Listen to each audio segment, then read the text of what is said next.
Two weeks ago, we shared with you guys our stay at Cummins Ferry RV Park.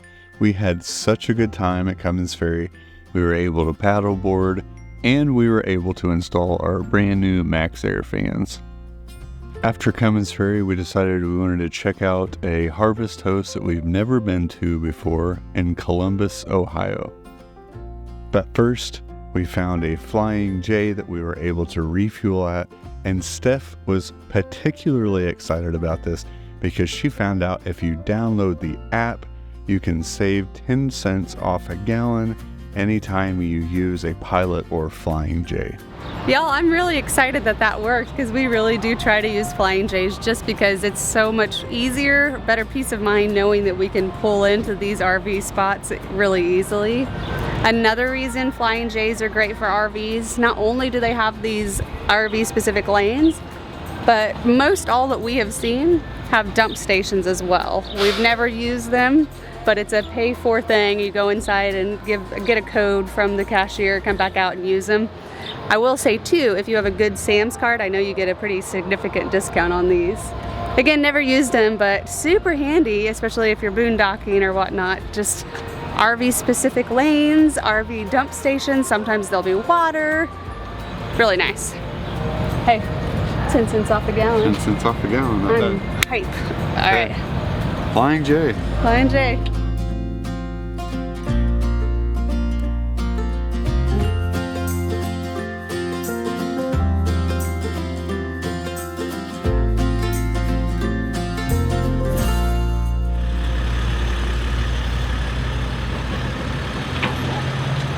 We love harvest toasts, obviously. You guys hear us talk about them a lot. But one thing I really love is we generally don't unhitch. So you don't have any connections, you don't have hookups. You literally park, we put down the jack, maybe put down the stabilizers if we want to, but we don't have to. And then we're done. We're done for the night. That's it. That's it. And look at the beauty right behind you, Steph. This is where we're going. I'll tell you more about that in a minute.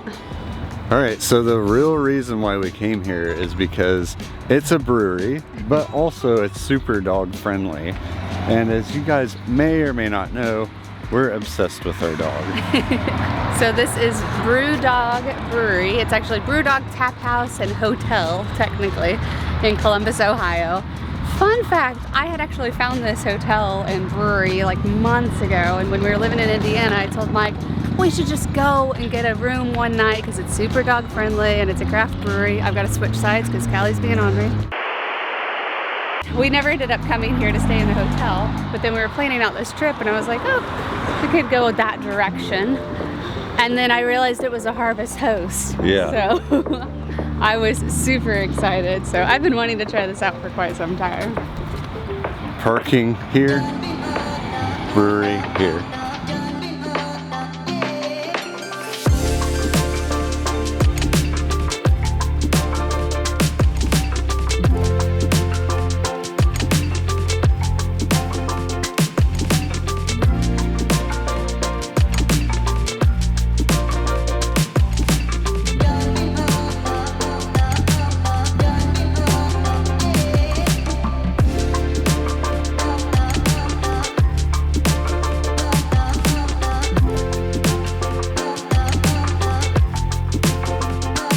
Okay, so Brewdog Columbus Harvest Host Day.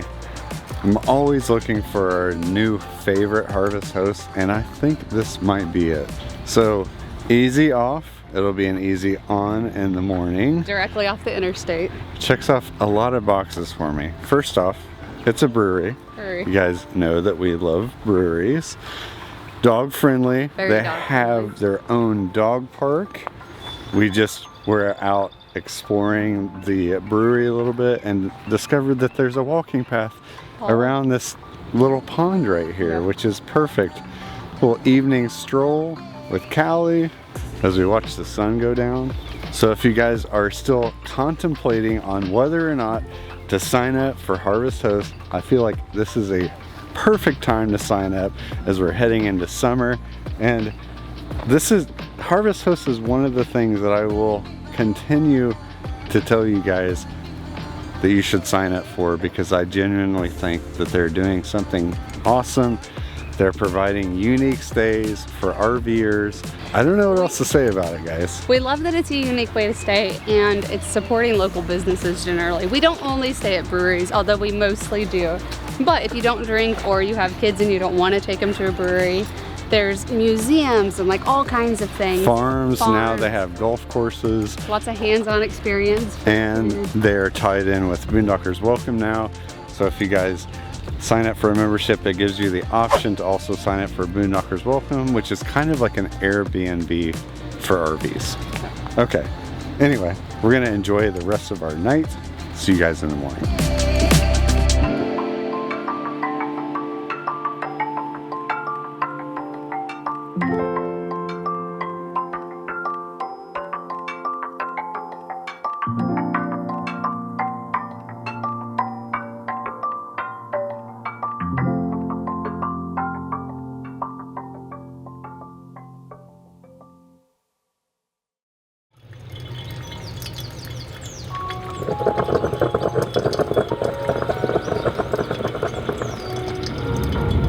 So last fall we did a solar install, and recently I've had some people ask me about what my thoughts were on it, and I thought this would be a great opportunity to talk about that since we are dry camping at this Harvest Host.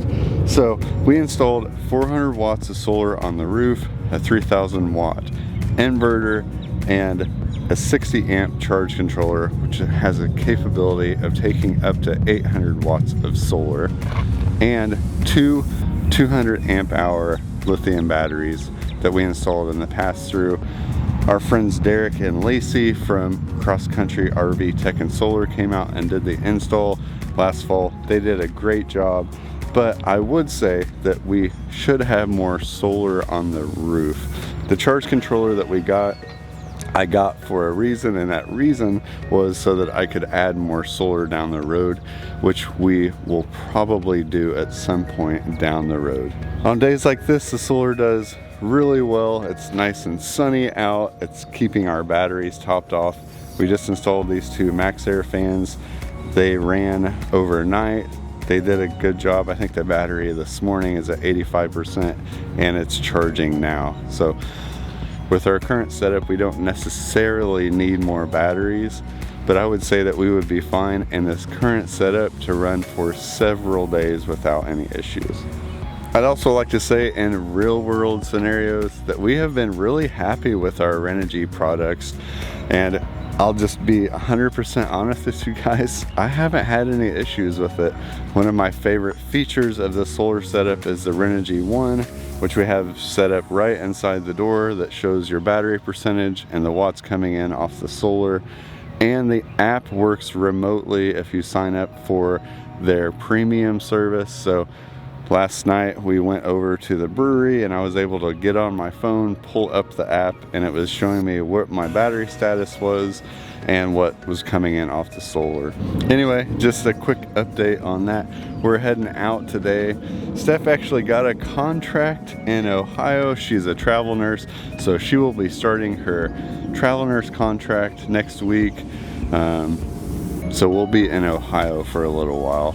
So wish Steph luck down below on her new contract. She's excited. We're both excited to be spending some time here in Ohio. Give us some ideas as to what to do in Ohio. We have some stuff planned out, nothing in concrete, so let us know your favorite spots in Ohio down below. We love you guys. We'll see you next time.